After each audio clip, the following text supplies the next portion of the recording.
So hi friends, আবার একটা ছোট ভিডিও নিয়ে চলে এলাম। আজকের এই ভিডিওটা ভেবেছিলাম করব কি করব না সেটা নিয়ে ভাবছিলাম। এটা না খুব একটা একটা সোশ্যাল কজ নিয়ে আমি করব বলে ভাবছিলাম, ছোট ভিডিওই করব। আমার আরও একজন বন্ধু, সেও ডিভোর্সের ফেস করলো।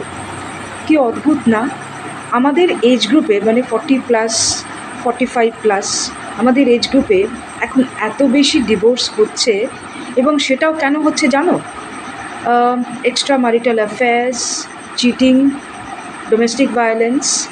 এবং মহিলারা তারা নিজেরা একটা স্টেপ নিতে পারছেন যে না, আমাদেরকে এইরকম অ্যাবিউজিভ একটা রিলেশনশিপে থাকার চাইতে একা থাকা অনেক ভালো।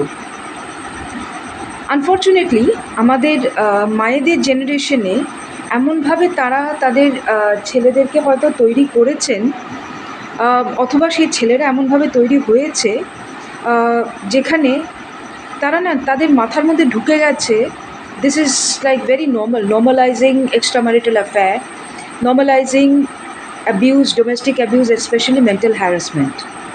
কালকে যখন নিউজটা শুনলাম আমার খুব খারাপ লাগলো, নিজে এটার মধ্যে দিয়ে গেছি তো সেই জন্য। যার সঙ্গে কথা হচ্ছিল, she was also married for more than 15 years। তার বাচ্চাও আছে। বাচ্চা মানে সে এখন ছোটো বাচ্চা নয়, সে বড় হয়ে গেছে। এবং আমার যেটা খুব খুব খুব খারাপ লাগলো হচ্ছে এরা কিভাবে জুডিশিয়াল প্রসেস, কোর্ট প্রসেস বা লিগাল প্রসেসকে মিসইউজ করে। এবং আমি কিন্তু মহিলাদের ব্যাপারে বলছি না, যদি বলি মিসইউজ করে তাহলে সবাই সেই 498-এ কীভাবে মিসইউজ হচ্ছে এই জিনিসটা হয়তো তোমরা ভাবতে শুরু করবে, but no, I am talking about how the men are misusing the judicial understanding, legal understanding.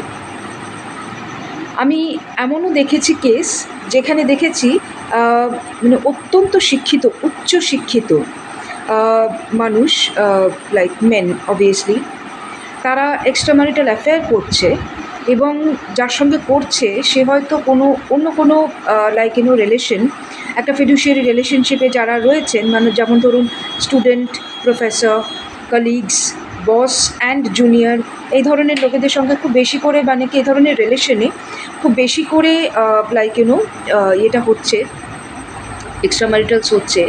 এবং তার যে পজেশন দেওয়া হচ্ছে, কারণ যার সঙ্গে করা হচ্ছে সেও কিন্তু জানে this man is a married man.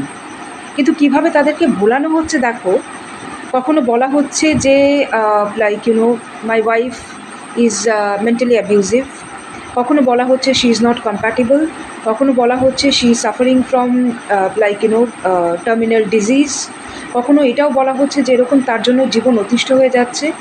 এবং অদ্ভুতভাবে যাদের সঙ্গে এরকম অ্যাফেয়ার করা হচ্ছে তারা কিন্তু এগুলো কনভিনসিংলি মেনেও নিচ্ছে।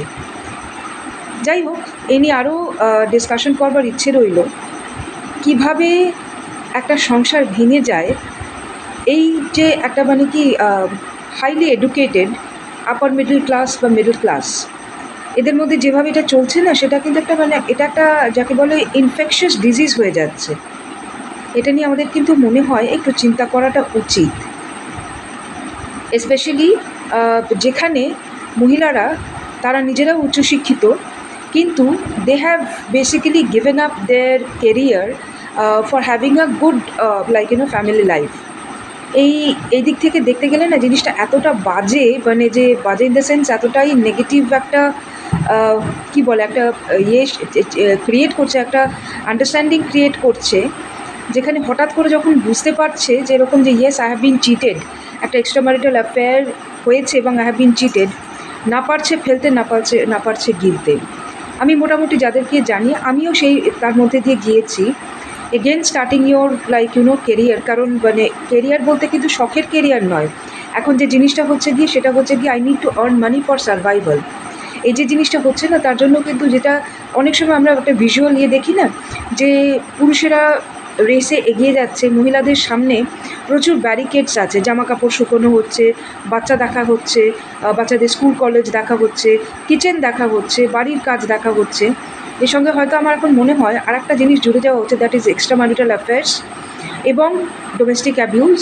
সেটা পেরিয়ে যখন মহিলারা আবার কেরিয়ারে ফিরে আসছে, অত্যন্ত কঠিন হয়। সবাই ভালো থেকো, আজকে এই পর্যন্তই। সবাই ভালো থেকো।